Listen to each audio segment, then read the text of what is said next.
yaitu tentang kebenaran firman Tuhan, berbicara tentang keagungan Natal. Ini bulan Desember, semua gereja, semua orang percaya merayakan Natal. Sebab Natal ini merupakan salah satu peristiwa yang sangat agung dalam sejarah kekristenan dan juga di dalam ajaran iman Kristen. Bahkan, dan itu tentu bersumber dari Alkitab. Tetapi perlu saya sampaikan Bapak Ibu, Natal di dalam iman Kristen itu bukan tentang pesta perayaan yang mewah, karena Yesus pun dahulu lahir di kandang domba dalam suasana yang sangat sederhana. Natal itu bukan berbicara tentang aksesoris yang gerlap-gerlip, menghiasi gereja, menghiasi rumah, menghiasi mal, dan jalan-jalan raya. Bukan tentang hal itu saja. Tetapi bukan berarti kita tidak perlu membuat hiasan atau aksesoris gereja di rumah atau di mall atau di jalan-jalan raya. Itu hal yang wajar-wajar saja. Tetapi esensi atau inti dari perayaan Natal bukan di situ. Natal bukan tentang mengenakan baju terbaru dan terbaik dalam perayaan. Walaupun mungkin kita sudah membeli baju baru, atau ada budaya di keluarga kita mengenakan baju baru dalam perayaan Natal, itu sah-sah saja, itu tidak masalah, itu tidak menjadi dosa. Tetapi yang tidak boleh dilupakan adalah bahwa esensi Natal itu tidak terletak di dalam mengenakan baju baru, di dalam menggunakan baju yang terbaik. Dan saya juga mau tegaskan, Natal juga bukan tentang hari, tanggal, tahun yang pasti. Memang ada bapak-bapak gereja atau para teolog yang sudah menjelaskan hal ini, mengapa tanggal 25. Tetapi yang pasti tanggal 25 sebagai hari Natal itu tidak tertulis di dalam Alkitab secara tegas tanggal sekian, bulan sekian, tahun sekian, tidak.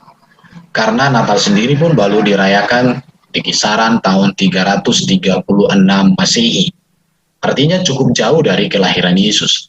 Dan itu pun dibuat atas kecintaan orang terhadap Yesus dan ingin merayakannya, maka mereka menggali data-data Alkitab untuk menentukan penanggalan, dan itu pun tidak dipastikan secara tepat, tetapi itu hanya hasil dari perhitungan mereka yang coba menentukan tanggal tersebut. Itulah sebabnya ada juga gereja yang merayakan di awal Januari, tetapi banyak gereja juga merayakan di akhir Desember. Tetapi esensinya bukan tentang tanggal, hari, tahun, bulannya. Tetapi esensi daripada Natal itu adalah Kristus, Sang Firman Allah, hadir di tengah-tengah dunia ini untuk menyatakan kehendak Allah, keselamatan, rancangan, dan segala yang terbaik bagi dunia, bagi manusia. Itulah esensi Natal. Jadi kita merayakan Natal itu bukan memperingati tanggalnya, tetapi meyakini sebuah fakta bahwa Yesus hadir di dunia ini. Dia adalah Sang Juru Selamat, Dia adalah teladan, Dia pengajar, Dialah segala kehidupan orang percaya. Itulah esensi daripada Natal itu. Pada sesi ini saya mau mengatakan ada 4 hal yang perlu kita renungkan tentang Natal ini.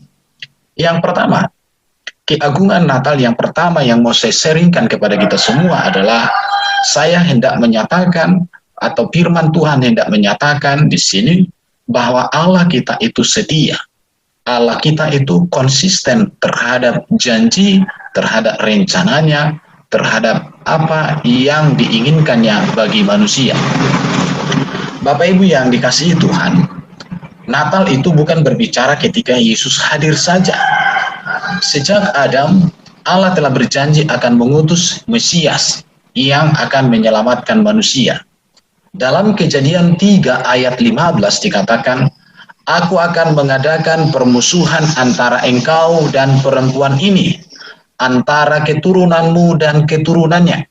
Keturunannya akan meremukkan kepalamu, dan engkau akan meremukkan tumitnya. Inilah berita Natal pertama sekali dituliskan di dalam Alkitab.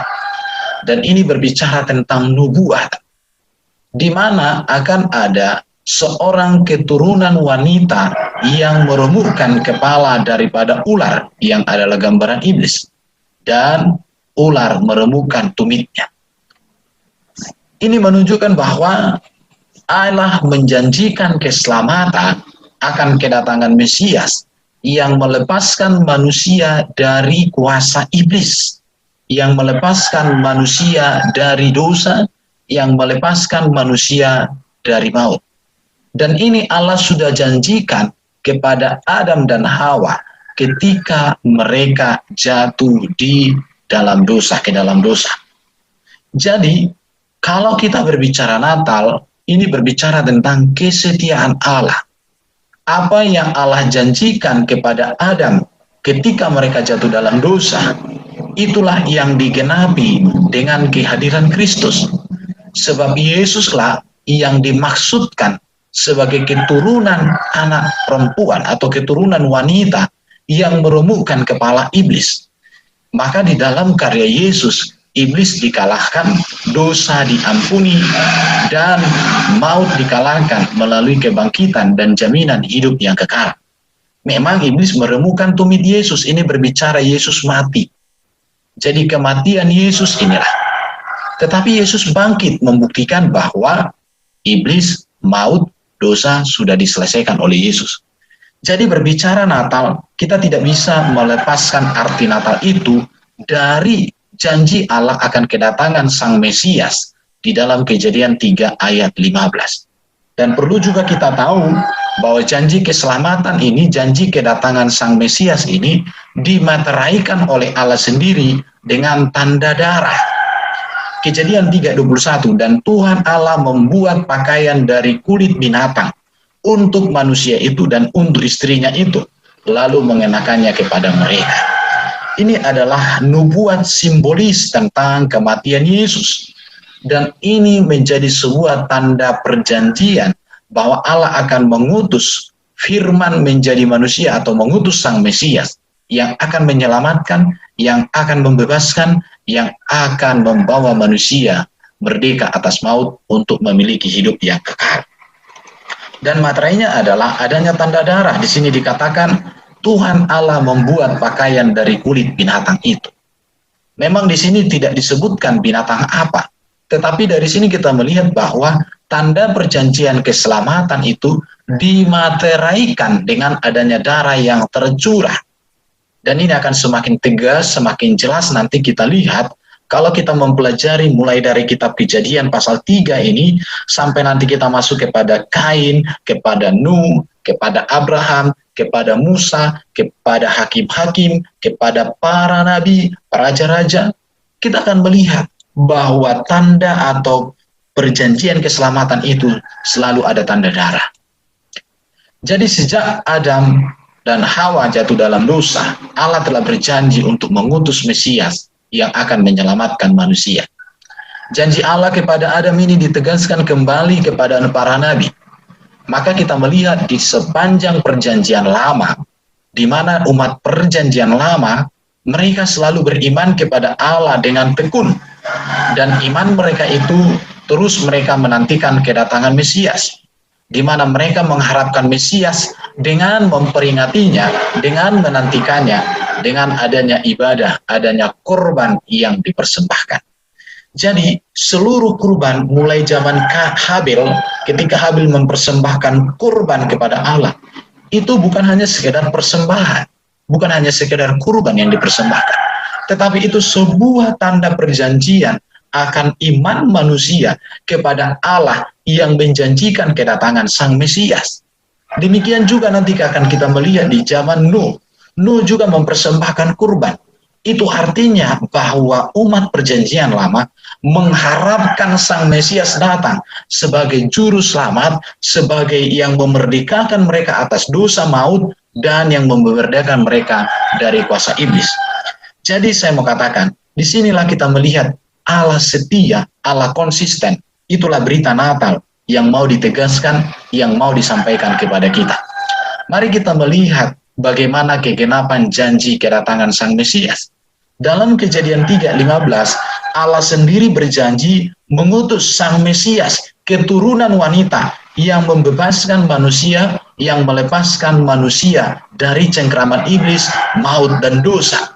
Dan inilah yang dijanjikan Allah, inilah yang menjadi pengharapan seluruh umat perjanjian lama.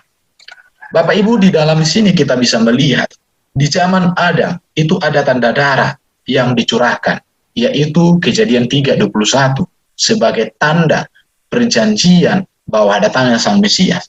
Dan ini dilanjutkan lagi di zaman Nuh. Sebelum zaman Nuh, ada lagi di zaman Habel. Habel mempersembahkan kurban. Ini sebuah pengharapan umat perjanjian lama akan kedatangan Mesias yang selalu diperingati dengan adanya tanda darah. Maka di dalam kitab Ibrani dikatakan dengan jelas, tidak ada pengampunan dosa, tidak ada penyucian atas dosa tanpa adanya darah yang dicurahkan. Jadi memang darah itu sudah menjadi sebuah tanda perjanjian keselamatan. Dan inilah yang digenapi oleh Yesus. Dikatakan, kita lihat lagi di zaman Abraham. Abraham juga mempersembahkan kurban. Bahkan di zaman Abraham ini lebih jelas dikatakan domba. Di mana domba itu disediakan oleh Allah untuk dikorbankan oleh Abraham. Ini menunjukkan sebuah pengharapan iman kepada datangnya Sang Mesias yang akan mati untuk menebus, untuk mengampuni, dan untuk memerdekakan manusia dari dosa. Maka dikatakan di dalam zaman Abraham itu Allah menyediakan domba untuk disembelih menggantikan Ishak. Jelas sekali. Baru di zaman Musa, ketika bangsa Israel mau dikeluarkan dari Mesir, maka dikatakan oleh Tuhan supaya disembelih binatang domba, darahnya ditaruh pada setiap pintu rumah mereka. Dan setiap rumah yang ada tanda darah itu mengalami keselamatan. Dan apa yang dilakukan oleh Tuhan melalui Musa, bahwa ada tanda darah di sana, ini terus menjadi sebuah pengharapan iman yang dilakukan oleh bangsa Israel, bahkan sampai hari ini. Dan kita melihat juga di zaman para nabi, bahwa selalu ada kurban yang dipersembahkan. Mulai zaman Musa, sejak dibangunnya tabernakel, ada namanya mezbah korban bakaran dan ada tabut perjanjian. Di mezbah korban bakaran itu ada kurban-kurban yang dipersembahkan kepada Allah sebagai tanda pengharapan akan kedatangan Sang Juru Selamat, Sang Mesias yang menebus manusia dengan darahnya. Dan itu juga dimateraikan, di mana darah itu juga dipercikan 1 kali 1 tahun di tabut perjanjian di ruangan Maha Suci. Ini semua berbicara tentang nubuat atau pengharapan mesianik, pengharapan kepada Sang Mesias. Itulah Yesus yang datang menggenapinya. Jadi kita melihat di sini 4.000 tahun sebelum Yesus datang, Allah sudah menjanjikannya. Dan ini dipertegas di zaman Nuh 3.000 tahun sebelum Masehi, Abraham 2.000-an tahun sebelum Masehi, Musa 1.600 tahun sebelum Masehi, para nabi 1.000-an tahun sebelum Masehi. Mereka semua berpengharapan kepada datangnya Sang Mesias, keturunan wanita yang melepaskan manusia atas dosa, yang melepaskan manusia dari cengkraman iblis dan maut. Dan itulah yang digenapi di dalam kehadiran Yesus Kristus. Jadi kalau kita berbicara Natal, maka di sini jelas sekali bahwa Allah itu setia. Allah itu konsisten terhadap janjinya bagi kita, terhadap rancangannya bagi keselamatan, bagi kemerdekaan, bagi kehidupan kekal untuk semua manusia. Bapak Ibu yang dikasihi Tuhan, saya mau katakan, ketika kita merayakan Natal ini, maka hal ini tidak boleh kita lupakan, bahwa Allah setia terhadap janjinya, setia terhadap kita. Oleh karena Allah setia, maka juga kita harus belajar setia. Kita harus belajar sungguh-sungguh, tekun untuk beriman kepada Tuhan sepanjang perjalanan keimanan kita di tengah-tengah dunia ini. Karena Allah setia terhadap janjinya, walaupun ribuan tahun dalam perjalanan sejarah, kita melihat bahwa Tuhan menggenapi janjinya itu secara tepat dan benar. Saya sedikit di sini menyinggung tentang janji kedatangan Mesias dalam kitab para nabi. Di sini dikatakan tentang bagaimana Sang Mesias itu datang dipenuhi dengan kuasa, damai, dan roh sejak dari lahir. Di mana dikatakan Sang Mesias, Sang Juru Selamat itu dilahirkan dari seorang perawan. Di mana Sang Mesias, Sang Juru Selamat itu dilahirkan di Bethlehem. Di mana Sang Juru Selamat itu akan diasingkan ke Mesir, di mana Sang Mesias itu akan dijumpai oleh para orang-orang Majus, di mana mereka akan dituntun oleh bintang, di mana juga dikatakan bagaimana Sang Mesias menerima hadiah, menerima pemberian. Jadi berbicara tentang Natal, keagungan Natal ini, di sini kita melihat Allah setia, Allah konsisten. Jadi karena Allah setia, Allah konsisten, maka Allah harus kita puji, kita agungkan, dan kita terimalah karya keselamatan yang sudah dihadirkannya di dalam pribadi Yesus itu sendiri. Dan berbicara tentang kelahiran Yesus, ini sebuah kelahiran yang ajaib, karena dia lahir dari wanita yang perawan. Firman Allah menjadi manusia oleh karya Allah, oleh roh Allah sendiri yang hadir di dalam kehidupan Maria. Bahkan ketika dia lahir, para malaikat di surga menyaksikan.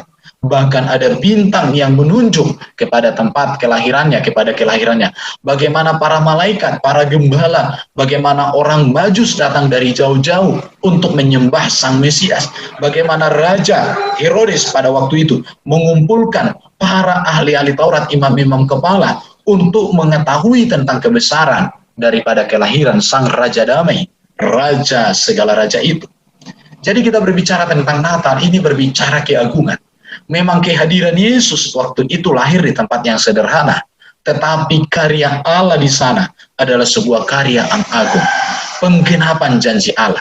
Jadi seluruh umat perjanjian lama sejak zaman Adam sampai datangnya Yohanes Pembaptis, maka seluruh umat berpengharapan akan kedatangan Sang Mesias, dan itulah yang digenapi oleh Yesus. Makanya Yohanes Pembaptis ketika melihat Yesus, dia berkata, "Lihat anak domba Allah yang akan menghapuskan dosa manusia, dosa dunia." Mengapa Yohanes Pembaptis mengatakan demikian? Karena seluruh kurban-kurban perjanjian keselamatan yang Allah janjikan mulai zaman Adam jatuh dalam dosa sampai zaman Yohanes Pembaptis hadir, digenapi, disempurnakan di dalam pribadi Yesus itu sendiri.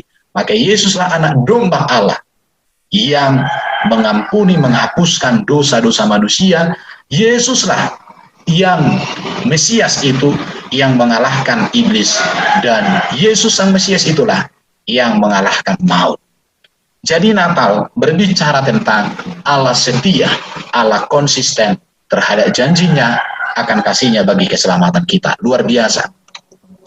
Yang berikut yang mau saya sampaikan juga kepada kita, berbicara Natal adalah berbicara tentang keagungan, berbicara tentang Allah mengasihi manusia. Keagungan Natal yang kedua yang saya temukan di dalam Alkitab adalah Allah mengasihi manusia. Jadi ketika kita merayakan Natal, maka kita harus menyadari bahwa Allah sendiri yang mencari kita manusia yang berdosa ini untuk didamaikan dengan dirinya. Saya mau flashback sedikit dengan Adam dan Hawa. Adam dan Hawa tinggal di Taman Eden. Ketika mereka berdosa, maka Tuhan mengusir mereka. Mengapa Adam dan Hawa diusir dari Taman Eden? Karena taman itu tempat yang sempurna. Tidak ada dosa yang bisa berkenan tinggal di sana. Maka karena itu mereka harus diusir. Di situ. Jadi karena Allah yang mengusir Adam dan Hawa dari Taman Eden, maka tentu yang bisa mengembalikan manusia untuk dekat kepada Allah haruslah Allah. Manusia tidak bisa mencapai Allah dengan kekuatannya, dengan kemampuannya melakukan perbuatan baik. Mengapa? Karena Allah Maha Kudus. Surga itu kudus, satu dosa pun tidak bisa di sana. Jadi berbicara Natal di sini adalah bahwa Allah pemilik surga, Allah yang Maha Kudus, Maha Kuasa itu mencari manusia untuk manusia didamaikan dengan dirinya. Itulah yang disebutkan dengan Yohanes 3 ayat 16 sampai 17. Dikatakan begini, "Karena begitu besar kasih Allah akan dunia ini, sehingga ia telah mengaruniakan anaknya yang tunggal, supaya setiap orang yang percaya kepadanya tidak binasa, melainkan beroleh hidup yang kekal. Sebab Allah mengutus anaknya ke dalam dunia, bukan untuk menghakimi dunia, melainkan untuk menyelamatkan oleh Dia." Jadi di sini kita melihat bahwa Allah yang ada di surga, Tuhan Allah kita yang ada di surga itu, Dialah yang berinisiatif untuk menggapai manusia, untuk mendamaikan manusia dengan dirinya. Caranya bagaimana? Dia mengutus Sang Juru Selamat, Sang Mesias. Sebab di dalam firman-Nya yang disebut anak tunggal Allah inilah yang hadir di tengah-tengah dunia ini, maka manusia yang berdosa didamaikan dengan Allah yang Maha Kudus melalui Kristus yang mati di kayu salib, melurus seluruh karya Kristus yang sempurna di dalam kematiannya di kayu salib. Bapak Ibu yang dikasihi Tuhan, jadi di sini kita melihat tentang keagungan Natal itu. Manusia yang berdosa tidak bisa lagi mencapai Allah dengan korban-korban persembahan, tidak bisa. Karena kurban-kurban persembahan yang dikerjakan sejak zaman Adam sampai dengan zaman Yohanes Pembaptis, itu memperingatkan bahwa manusia butuh keselamatan. Itu hanya sebuah peringatan bahwa manusia berdosa. Itu sebuah peringatan bahwa manusia butuh Tuhan dalam hidupnya.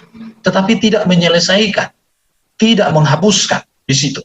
Tetapi itu semua hanya mengingatkan dan itu menjadi sebuah simbol akan kedatangan Sang Mesias.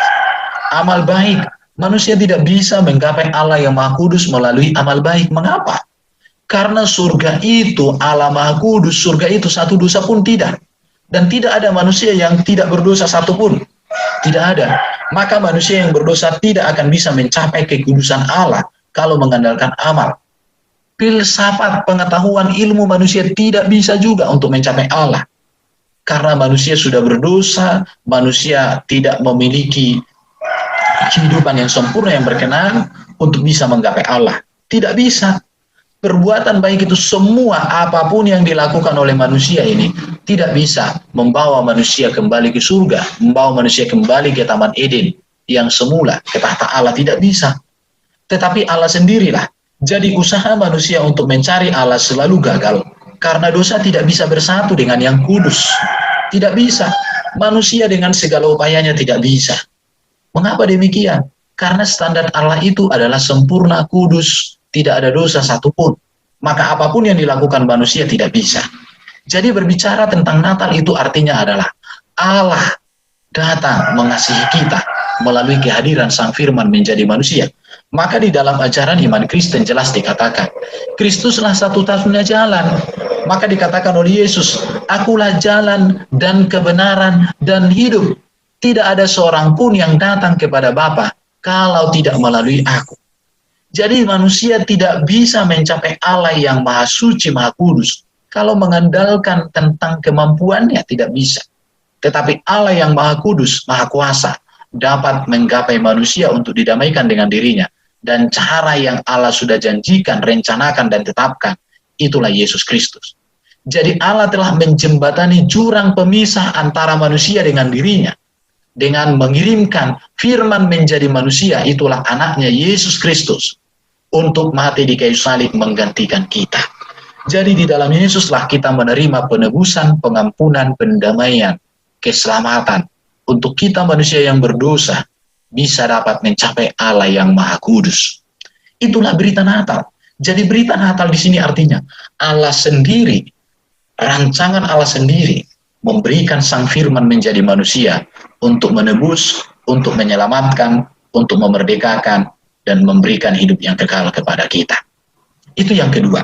Yang ketiga, berbicara tentang Natal, saya melihat keagungan Natal ini, di mana Allah menyatakan kehendak dan rencananya yang sempurna. Apa yang menjadi kehendak Allah bagi manusia, kita bisa temukan di dalam Yesus. Apa yang menjadi rencana Allah bagi manusia, bagi dunia ini, kita menemukan di dalam Yesus.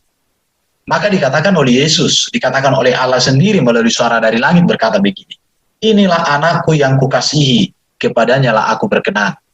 Allah sendiri bersuara dari surga ketika dia mendeklarasikan tentang siapa Yesus, anaknya Firman yang menjadi manusia, dikatakan, inilah anak yang kukasihi, kepadanya lah aku berkenan. Artinya seluruh perkenanan Allah bagi manusia, bagi kita, bagi keselamatan kita, Allah sudah limpahkan ada di dalam pribadi Yesus. Di dalam pribadi Yesuslah kita menemukan, kita melihat, kita mengalami seluruh kehendak dan rencana Allah bagi kita. Yohanes 6 ayat 38-40 dikatakan, Aku telah turun dari surga bukan untuk melakukan kehendakku, tetapi untuk melakukan kehendak Dia yang telah mengutus aku. Dan inilah kehendak Dia yang telah mengutus aku, yaitu supaya dari semua yang telah diberikannya kepadaku, jangan ada yang hilang, tetapi supaya kubangkitkan pada akhir zaman. Sebab inilah kehendak Bapakku, yaitu supaya setiap orang yang melihat Anak dan yang percaya kepadanya beroleh hidup yang kekal, dan supaya aku membangkitkannya pada akhir zaman. Jadi kehidupan yang kekal bagi manusia Allah sudah berikan di dalam Yesus. Keselamatan, kebangkitan di akhir zaman Allah sudah berikan di dalam Yesus. Maka saya katakan Natal ini mengingatkan kita bahwa Allah sudah menyatakan seluruh kehendaknya, seluruh rencananya, seluruh program Allah bagi keselamatan manusia sudah Allah sediakan, siapkan di dalam Yesus. Kita tinggal percaya dan hidup di dalam anugerah Yesus itu sendiri, anugerah Allah itu. Yohanes 8 ayat 42 dikatakan, jikalau Allah adalah Bapamu, kamu akan mengasihi aku, sebab aku keluar dan datang dari Allah, dan aku datang bukan atas kehendakku sendiri, melainkan Dialah yang mengutus aku. Jadi kehadiran Yesus di sini jelas bahwa firman yang ada di dalam diri Allah keluar, diutus menjadi manusia, supaya di dalam keberadaan firman yang menjadi manusia itulah Yesus ini, kita merasakan kasih Allah, kita menemukan kehendak Allah, kita mengalami kuasa Allah, kita mengalami keselamatan, mengalami damai, mengalami sukacita. Apa yang menjadi kehendak Allah, apa yang menjadi rencana Allah, disempurnakan, disediakan di dalam kehadiran Sang Firman yang menjadi manusia. Jadi di dalam Yesus dikatakan juga di sini, Yohanes, di dalam Yesus berdiam seluruh kepenuhan kealahan. Yohanes 1 ayat 16. Ini kalau kita baca sangat jelas. Di dalam Dia ada hidup, dan hidup itu adalah terang manusia. Di situ jelas sekali dikatakan. Yohanes pasal 1 16 dikatakan, karena dari kepenuhannya kita semua telah menerima kasih karunia demi kasih karunia. Jadi di dalam Kristuslah kasih karunia demi kasih karunia kita temukan. Di dalam Dia ada terang, di dalam Dia ada sejahtera, di dalam Dia ada keselamatan, di dalam Dia ada masa depan.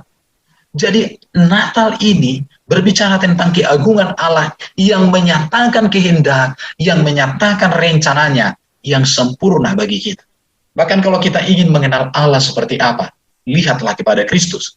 Di dalam Kristus kita melihat kekudusan, kebenaran, kelemah lembutan, kesabaran, sukacita, kasih, pengharapan, semua ada di dalam Yesus.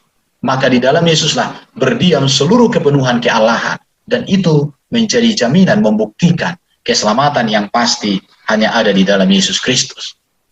Jadi Bapak Ibu yang dikasihi Tuhan, saya mau katakan juga bahwa Yesuslah puncak pewahyuan dan karya Allah bagi manusia.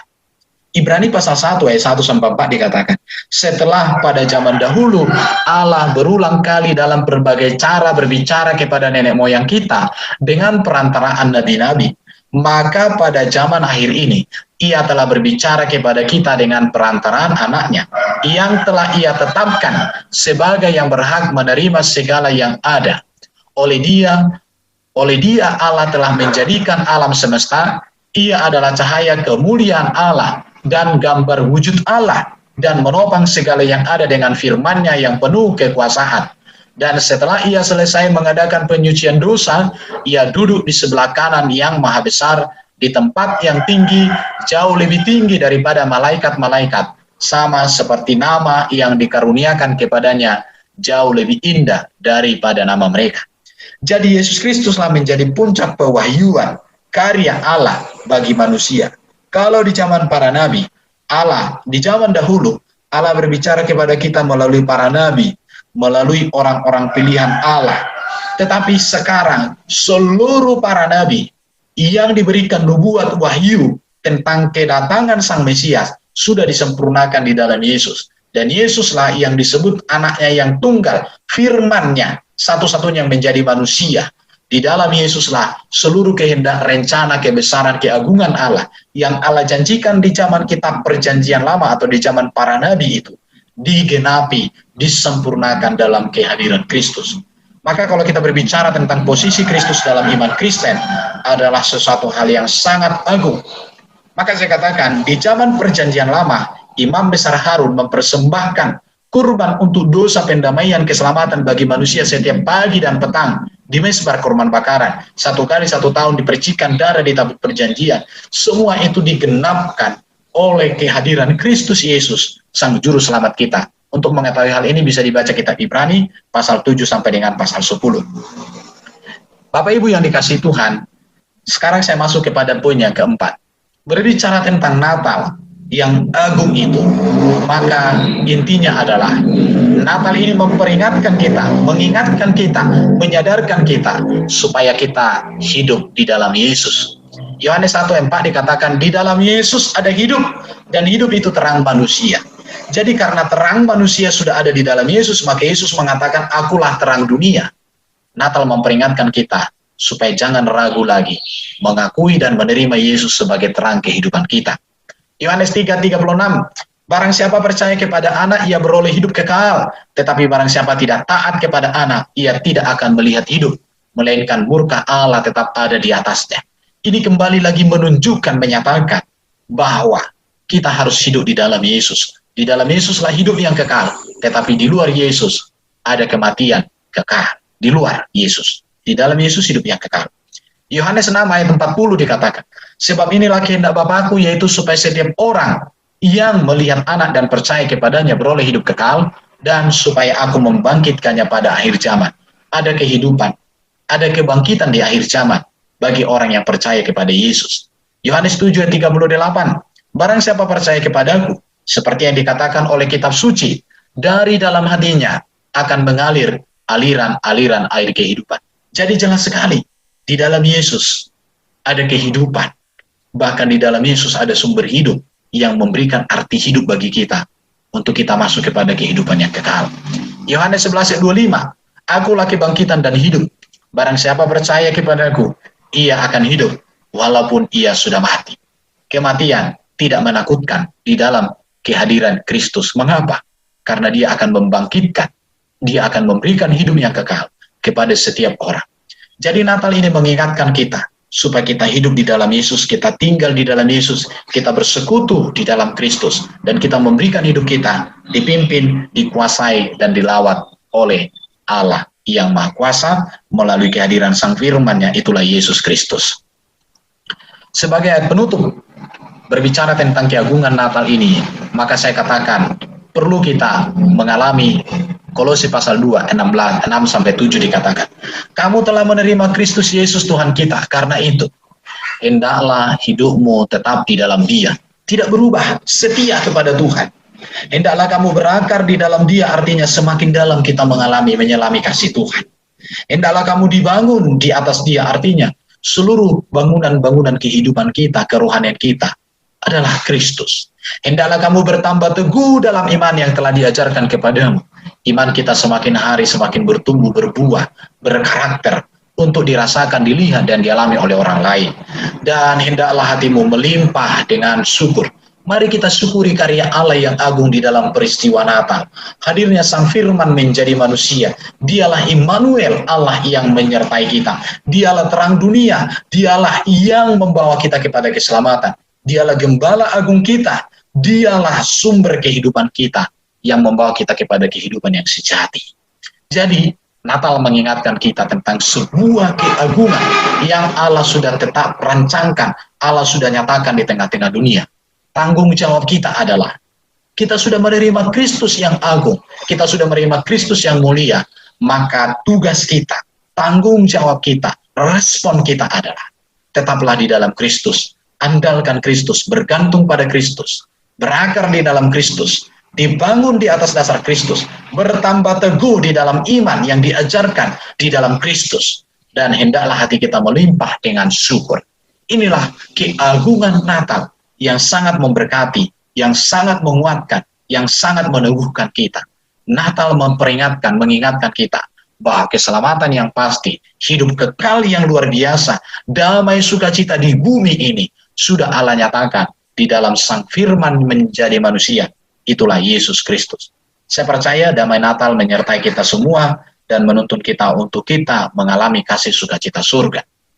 Saya bersama keluarga, istri, dan anak-anak mengucapkan selamat Natal bagi kita semua. biarlah keagungan Natal, sukacita yang sejati di dalam Natal ini, memenuhi keluarga kita, menyertai hidup kita, dan membawa kita untuk semakin mengalami kasih, sukacita, damai sejahtera dalam hidup.